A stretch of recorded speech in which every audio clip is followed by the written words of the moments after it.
State Chamber of Oklahoma's Business Roundtable, presented by Cox Communications. And now, here's your host, Fred Morgan. Hello and welcome to the State Chamber of Oklahoma's Business Roundtable. Well, it's fall and it is time for school again. And so we are very fortunate today to have back as our guest for a second time the State Superintendent of Public Instruction, Joy Hofmeister. And thank you for joining us today. Joy, we appreciate you being here. And there's a lot going on in education we need to talk about. Thank you. It's great to be with you, Fred. And it's hard to believe it, but yes, school's underway and it's going to be time for parent-teacher conferences in just a few weeks.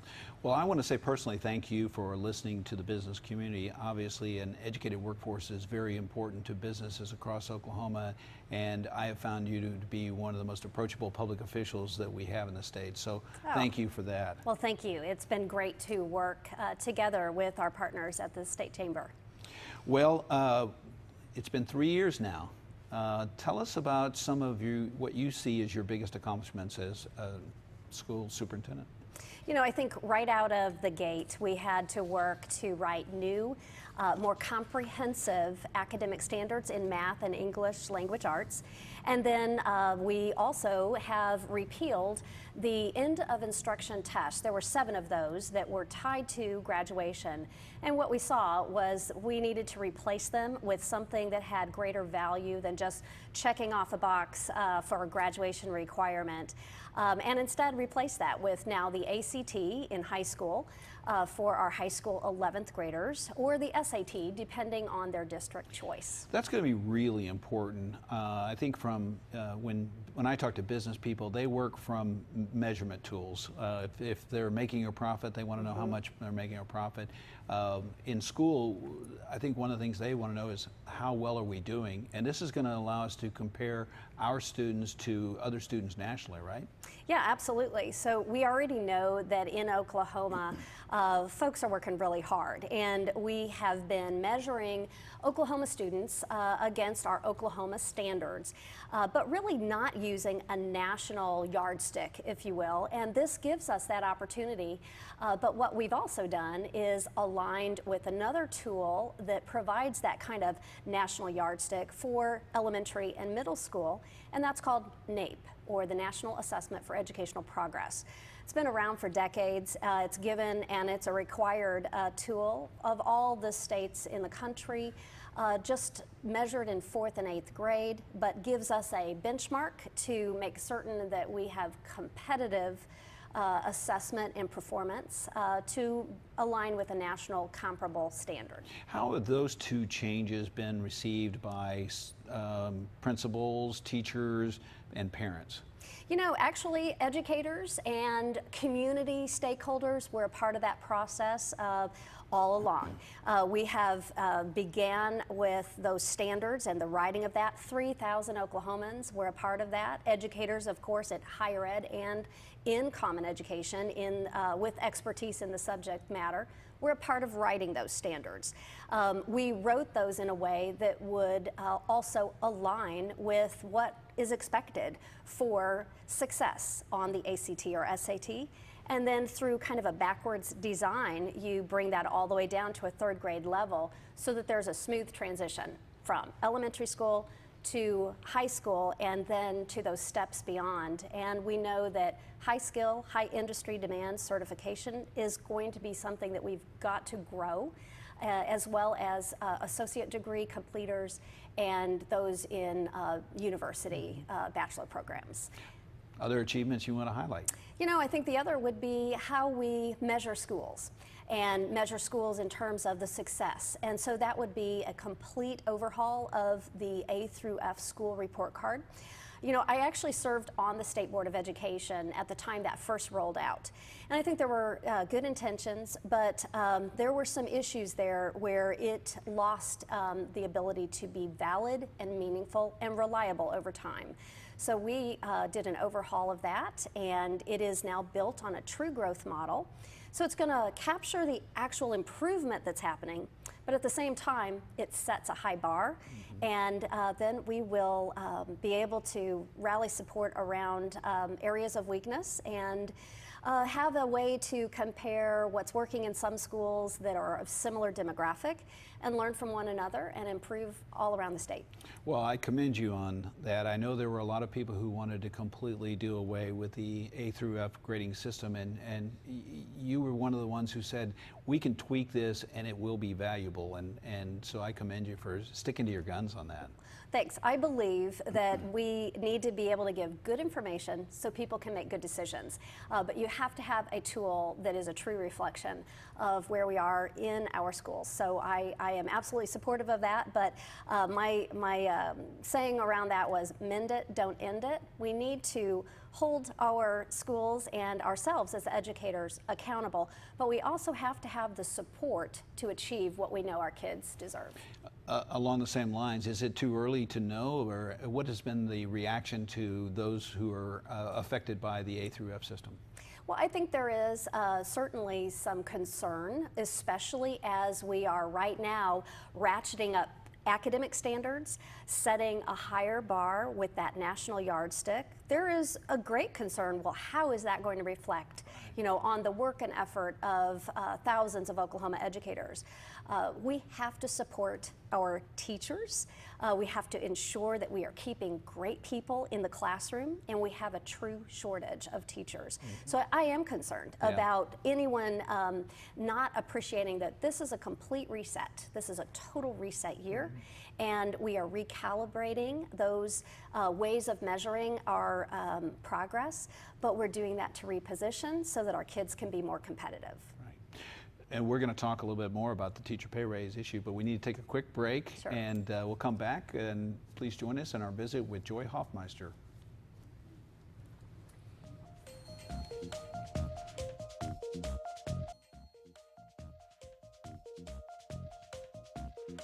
Welcome back to our visit with Superintendent of Public Education, Joy Hofmeister. Superintendent, you recently submitted a very big document to the federal government, Oklahoma's ESSA plan. Talk a little bit about the plan, the process, and what it means for Oklahoma. Thank you. Well, this is Oklahoma's 8-year plan for education. We are excited about this because it reflects the values as well as priorities of Oklahoma stakeholders, whether that's families or business leaders or those educators who are right there in the field working with students every day. What we have with ESSA is a federal law that replaced No Child Left Behind. And it is really answering questions about how we will spend federal money and how we will also ensure that schools are doing a good job to teach and educate the students in their classrooms, and then how the state will oversee and provide accountability for how those dollars are effective as they are used by our local districts. But we also use this as an opportunity to roll out a long-term vision and plan for our state beyond what's required of those federal questions on how we use those dollars. And used this opportunity to visit with thousands of Oklahomans and over a 14-month period. So rolled into that is how we will have higher, more comprehensive standards to make sure our kids are ready to hit the ground running when they finish high school. And part of that is our new assessment system, which is going to be one with the ACT or SAT, of course, and then also how we hold our schools accountable and how we measure success. So I think that for our comments about what are some of the important strategies around this, definitely a high bar, high expectations, a call for strategies that are evidence-based to reposition Oklahoma kids to be competitive. So we call our 8-year plan Oklahoma Edge. We want to be on the leading edge with innovations in the classroom and evidence-based strategies to reposition Oklahoma students to be able to have a competitive edge. So awesome, and I assume that part of this will be to help develop some of the workplace skills and workforce skills that students are going to need for the 21st century.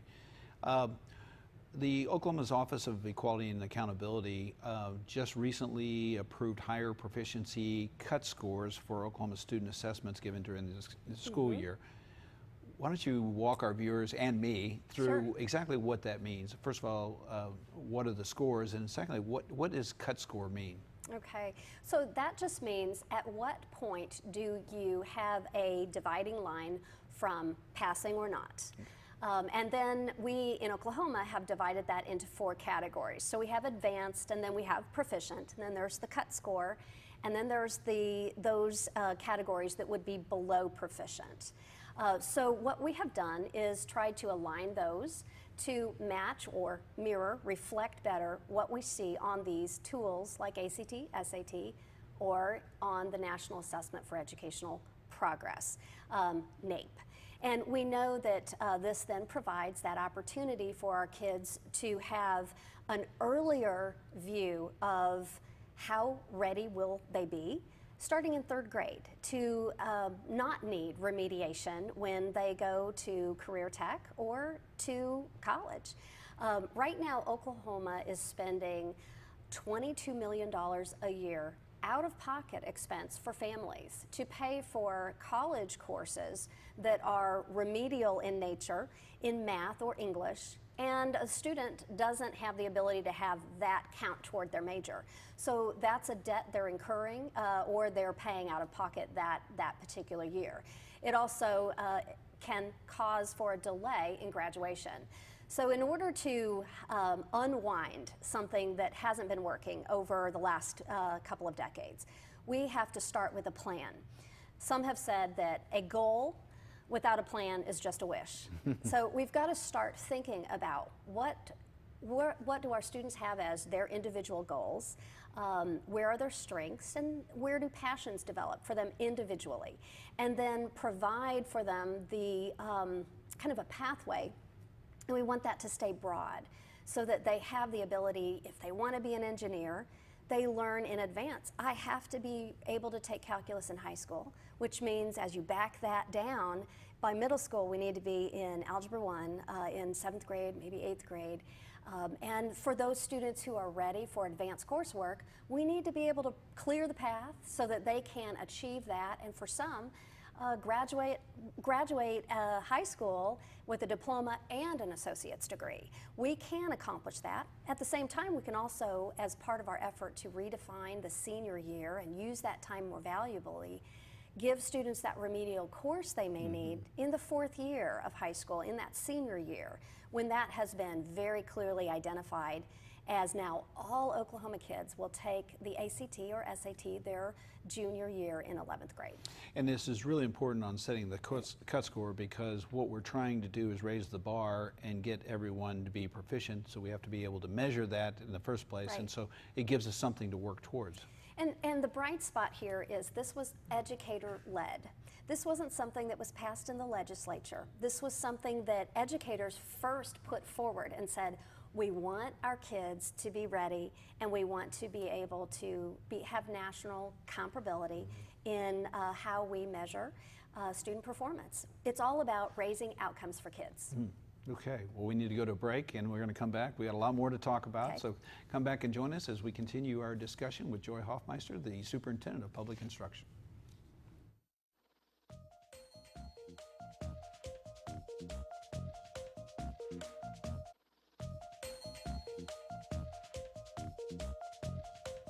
Welcome back to our visit with Superintendent Joy Hofmeister. Joy, you were talking a little bit before the break about the new plan, the 8-year plan for and I assume this plan is going to be submitted to the federal government. Do they have to approve it? Well, yes, actually. There is a plan, and you know, I testified before Congress saying, give us the right as states to not have a super prescriptive, one-size-fits-all approach with what I believe is federal overreach. Oklahoma is setting the bar very high, and we want to be able to customize how we use those federal dollars, which our kids deserve, in a way that works in Oklahoma, in rural Oklahoma, just as well as it does in our urban centers, but may not be identical to what might work in Detroit. So having that flexibility accessibility is very important. But part of our goals are articulated in that, and our goals aren't necessarily going to be rejected. What they're looking at is, what is your plan to achieve the success and realize those goals in 8 years, and then how will you measure that? And so that has to pass the peer review test. So there will be national psychometricians who are looking at the formulas proposed and how we measure student outcome and the success of schools. So yes, that has to work, and we will see as we go forward. And this sort of brings us back to the cut score question that we were talking about. Setting that bar is the cut score, correct? That's right. So you want to talk a little bit more about that and how that sets expectations and where we go from there? Well, so I think it's important for all of Oklahoma, particularly families, to appreciate that there will be a difference this year. This is a complete reset. We do have standards that are more complex, and the new assessments are also going to measure that complexity. As we look at what to expect, we know that kids who might have been advanced in previous years may only be proficient this year. Again, it's a complete reset, and I want to remind folks that that doesn't mean our kids are any less talented or accomplished. Or they didn't work harder last year. That's right. It would be like turning the light on in a dark gymnasium. You can see the goal. We have a clear-eyed view, and we're going to all be able to move very strategically to accomplish that goal. You know, Russell Westbrook isn't any less skillful, but he is able to make more goals if the lights are on in the gym. And so in that same way, our kids have just as much promise and potential. We need to have a goal that I think across the state is uniform, and that's also nationally competitive for our kids to be able to compete, because for education to be successful, we know that that takes an investment, but it's an important investment because if education doesn't flourish, Oklahoma won't. And we have to make certain that we are investing dollars in a way that we know will really move the needle. It hasn't moved much in the past. Yeah, I think one of the things that, not to put words in your mouth, but one of the things that we're in a global society, and certainly in a national competition, whether it's getting into college or whether it's getting a job, that those colleges are going to be looking at nationalized tests like the ACT and SAT, and we really kind of need to be honest with ourselves as to where our students compare to other students across the country, and this is going to do that, isn't it? It is. In fact, there is a group that has a graph of all the states, and they call it an honesty gap when they see what the claim of a state is, where maybe 80%, they say, or 75% of our students are at proficient, or they've hit the bar. And yet when those same students take the National Assessment for Educational Progress, or ACT or SAT, they are only showing maybe 30% are hitting that national yardstick. And that's the honesty gap. And that gap, that differential, is actually quite large in Oklahoma. And as you compare us to other states, it is too large. So we are going to close that. But we have to have some patience with this. Anytime we raise the bar, 45 other states have done this. Oklahoma is now coming to this place where we've said, we're going to do it. We're going to, if you will, rip the Band-Aid off and have a total reset. We only have the opportunity every 6 years when standards are on a cycle to be readopted and reviewed, and our kids don't have 6 years to wait. So although we are in the midst of a teacher shortage, although funding is scarce and thin, this is the time, and I believe we must say to the legislature that they have to meet the needs of our students. We are at a pivotal point. The stakes are high, and our kids are counting on us. You know, one of the things I always say is that Oklahomans are incredibly competitive when it comes to sports. We need to be just as competitive when it comes to education and educational attainment. I agree, and I absolutely feel that this 8-year plan provides stability, and it is a long-term plan. We haven't really had that in education in a while, and it is time to allow then those roots to take hold and fruit to come from many reforms. This is going to be a long term. Absolutely, absolutely. Well, very good. Well, we need to take another break, and then we're going to talk about the teacher pay raise issue. I know it's dominating a lot of headlines, and so I want to get your thoughts on it. Sure. So I hope you'll come back as we continue our discussion with Joy Hofmeister, the Superintendent of Public Instruction for Oklahoma.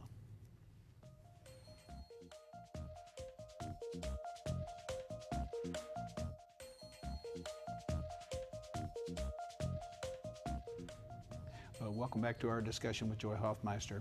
Joy, there's a lot of headlines, a lot of name calling and everything else about a teacher pay raise.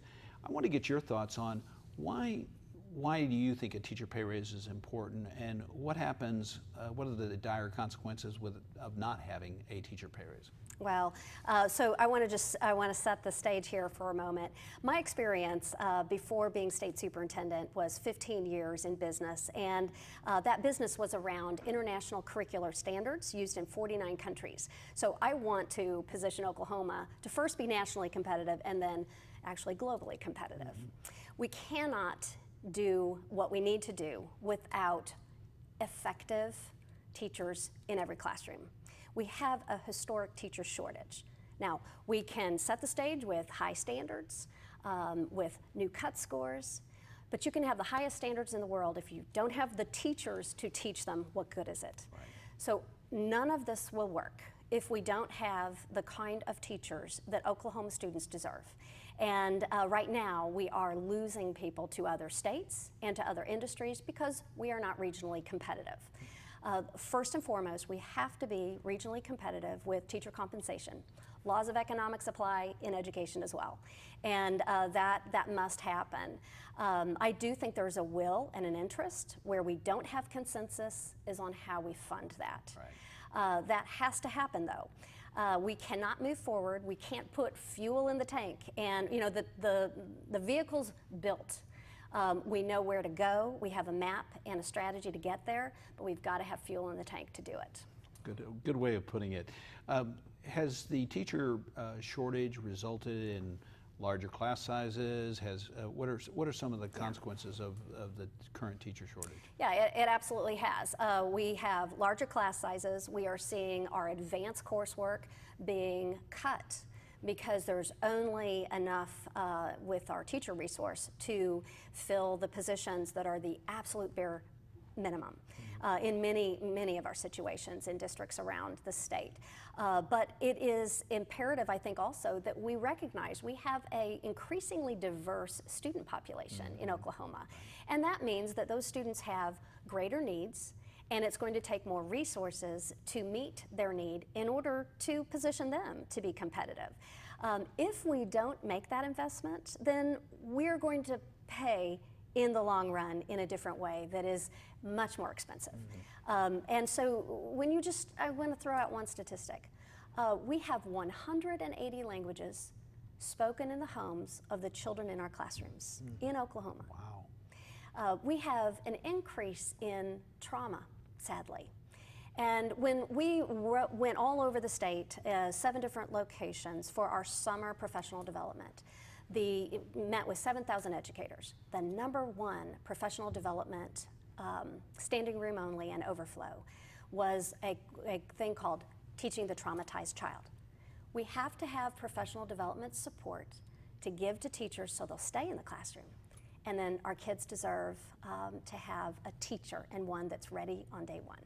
I know we're hearing a lot about 4-day school weeks, and I know that we were worried about the outcomes we're going to get. Good luck with the plan. Thank you. Hope it is approved, and thank you again for working with the business community. We're very concerned about education, and we want to be involved, so thank you for your efforts. Thank you for your collaboration. I appreciate it. And thank you for being with us today, and we hope you'll come back and join us again for the next edition of the Oklahoma Business Roundtable.